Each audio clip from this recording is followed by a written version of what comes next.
Waikambas merupakan pusat konservasi gajah dan kawasan hutan lindung yang harus dijaga kelestariannya.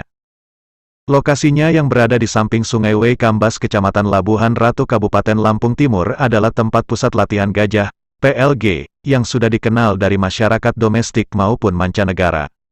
Pusat latihan gajah yang diresmikan pada tahun 1985 itu sekarang sudah beralih fungsi menjadi pusat konservasi gajah. Ketika dikonfirmasi awak media lantaiNewsTV.com, menurut Siswo, salah seorang pengurus gajah mengatakan untuk menjinakkan gajah liar menjadi jinak dan terlatih sehingga bisa melakukan atraksi-atraksi unik bukan suatu pekerjaan mudah. Selain beresiko tinggi, kita harus memiliki kesabaran, ketelitian dan keahlian khusus di bidang ini. Salah satu contoh ketika gajah mengalami birahi, kita harus tahu karena masa-masa birahi ini akan timbul sifat liarnya, ungkapnya. Seperti halnya yang disampaikan oleh Bayu Aji selaku Kepala Seksi Wilayah 1 kawasan tersebut, ia mengatakan selain tempat wisata dan pusat konservasi gajah, ini adalah kawasan pelestarian alam, KPA, atau hutan lindung. Di mana di dalamnya selain gajah masih banyak satwa-satwa langka yang harus dilindungi karena habitatnya yang hampir punah.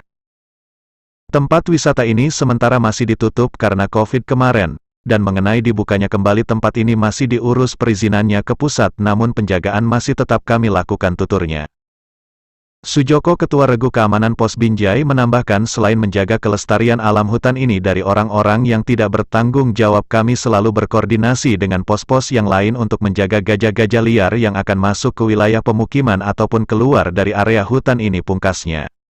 MR Jo, Imam Syahroni, Lantai News TV melaporkan. Selamat sore, Pak. Selamat sore. Kebetulan ini saya Ketua Regu untuk pengamanan di Pos Binjai. Pos Binjai ini, Pak, ya. Jadi kegiatan untuk keamanan ini seperti apa, Pak? Kegiatannya kami mengadakan ini, Mas, patroli sepanjang jalan ini sampai ke Sepang Proyek, bahkan sampai Pos Margayo. Nanti balik lagi ke sini lagi.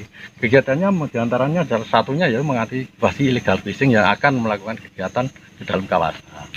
Seperti apa itu, Pak, kegiatan? Contohnya orang itu mau mancing ke dalam kawasan, kita kasih tahu. Ataupun berburu gitu, Pak, ya? Ya, pokoknya yang sifatnya kegiatan ilegal itu kita kasih tahu supaya mereka tidak melakukan kegiatan yang tidak diperbolehkan oleh Taman Nasional. Jadi selama ini, Pak, selama sampean bertugas ini pernah nggak, Pak, melakukan maksudnya pencekalan pelaku-pelaku yang ibaratnya melanggar itu, Pak? Alhamdulillah, Mas, saya baru kali ini dapat giliran di pos ini. Kebetulan dari kemarin tidak ada yang ini yang kami temukan gitu. Ya. Hanya di samping itu juga kegiatan kami juga itu mengadakan ini antisipasi konflik gajah. Karena gajah yang akan keluar itu kan ada bekas-bekas yang mereka pakai gajah untuk keluar masuk kawasan, itu kita tunggu di situ, kita antisipasi supaya nggak keluar kawasan. Gajah-gajah liar itu, Pak. Gajah-gajah liar juga masuk ke daerah ini juga, Pak. Kalau nggak ditunggu ya bisa jadi. Jadi kegiatan untuk patroli ini ya ataupun gajah liar itu untuk mengantisipasinya seperti apa, Pak? Itu ada yang dari kita ini patroli ini sepanjang ini antisipasi, kadang nunggu di jalur-jalur mereka gajah liar keluar itu supaya mereka nggak jadi keluar. Juga ada tim yang khusus menangani itu, contohnya MMP Gajah, PAM yang bentuk dari masyarakat. Ada yang tim ERU itu kerjasama bahu-membahu mengantisipasi supaya gajah-gajah liar nggak keluar kawasan. Tapi pernah juga, Pak, ya masuk ke daerah ini rombongan gajah itu? Pernah kebobolan juga, Mas. Pernah. Berapa kali pernah terjadi itu. Tapi alhamdulillah juga akhirnya juga bisa dihalau masuk lagi ke dalam kawasan. Itu banyak nggak, Pak, gajahnya, Pak, masuk? Nggak mesti, Mas. Ini yang kemarin itu 1 ekor. 1 ekor ya. Kebetulan kebobolan 1 ekor sehingga, tapi nggak lama kemudian berhasil dihalau lagi masuk ke dalam kawasan. Ini berapa personel, Pak, yang jaga untuk yang kali di ini, Binjai Pak? ini 4 personel, Pak. 4 personel ya, saja, Pak, ya? Ya, 4 personel. Jadi kalau seandainya terjadi sesuatu, Pak, ini seperti apa, Pak? Karena cuma 4 personel, Pak, di sini. Seandainya ada gajah liar masuk gitu, Pak. Kita saling komunikasi dengan tim yang lain. Jadi saling bau. berdekatan, Pak, ya, antara pos satu dengan pos yang lain, bisa Pak, komunikasi pakai atau apa? HP, Ya, Mahut ya. Mahut itu kerjanya apa, Pak, di sini, Pak? Kita pertama melatih, merawat. Jadi banyak itu tahap-tahapannya, melatih, merawat, yang ngembalain, minum, makan, Terus memandikan, gitu kan. intinya merawat gajah-gajah ini, Pak, ya. Jadi gini, Pak, ada nggak sih Pak selaku apa namanya pengurus gajah ini, suka dan dukanya gimana Pak? Oh, kalau dibilang suka dan duka ya sukanya kalau lagi gajahnya enak, diajak itu kompromi enak, tapi ada dukanya juga. Kalau kompromi kan gajah besar itu, ada dukanya. Apa Karena itu, Pak? ada masa-masa birahi. Itu Masa-masa mas. gimana itu Pak? Untuk Itu walaupun kita kalau udah tahu kan watak gajah mau birahi apa-apa itu kan, dia agresif kan. Itu bahkan kalau sama pawangnya aja nggak kenal kalau lagi masa birahi gitu. Jadi sampean selaku pengurus ini harus tahu juga Pak ya, Ya, kapan tahu masa karakter birahi dan gajahnya. masa itunya Ya, Pak ya. Karakter. Jadi itu seperti apa Pak? Ciri-ciri dari yang birahi sama enggak itu? Ya kalau ciri-ciri birahi dia kalau pertama kalau belum ngeluarin cairan itu dia gerak aja udah agresif. Dengar suara apa agresif gitu, istilahnya dia. Nanti ada tanda-tanda di bawah mata itu ada lubang kecil itu mengeluarkan cairan, itu tanda-tanda birahi. Oh, jadi harus memahami Iya, memahami sampai mata. sedetail itu Pak ya, Iya. selaku pengurus gajah. Ya. Ini masalah untuk memberi makannya Pak.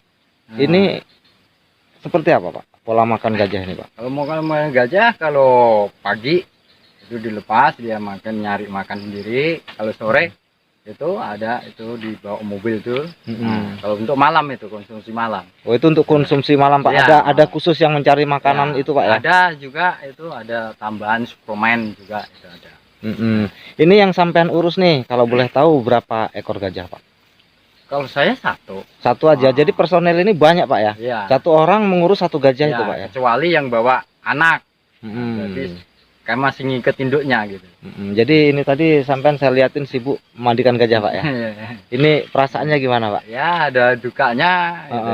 Biasa aja Pak ya, karena itu Ya, pegangan. iya udah ya namanya udah emang kerjaan kita gitu, kita harus menyadari gitu. Kalau boleh tahu tinggal di mana Pak?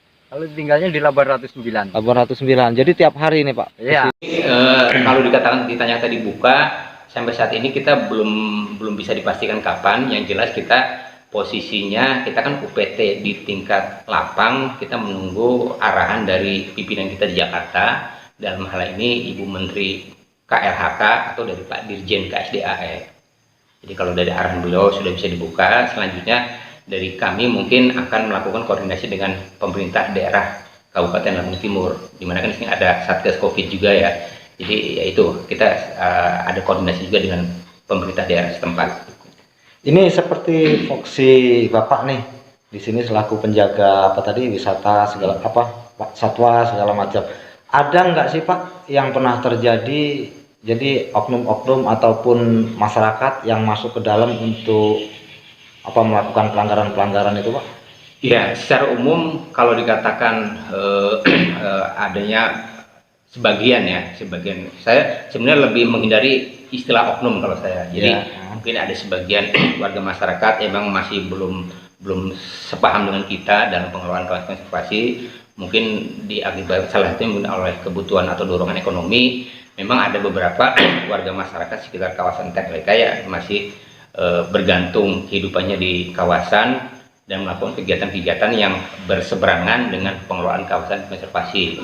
Kegiatan-kegiatan perburuan masih juga ada di kawasan TKLK ini. Itu pernah terjadi Pak?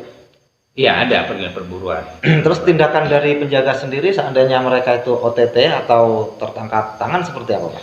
Ya, kegiatan perburuan kan merupakan salah satu kegiatan ilegal kalau kita mengacu pada undang-undang yang kita jadikan sebagai dasar ya. Jadi terkait kegiatan perburuan memang tidak ada istilahnya kebijakan yang kita berikan.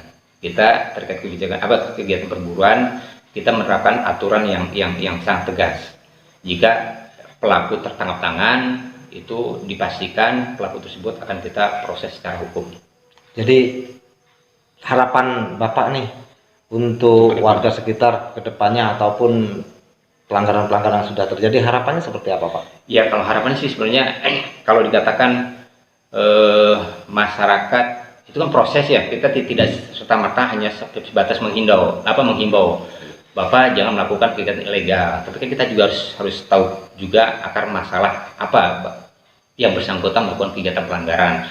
Kalau terkait ekonomi berarti kan harus kita pikirkan juga terkait pemberdayaannya gitu masyarakat. Dan memang selain itu juga sudah kita lakukan juga upaya pemberdayaan masyarakat.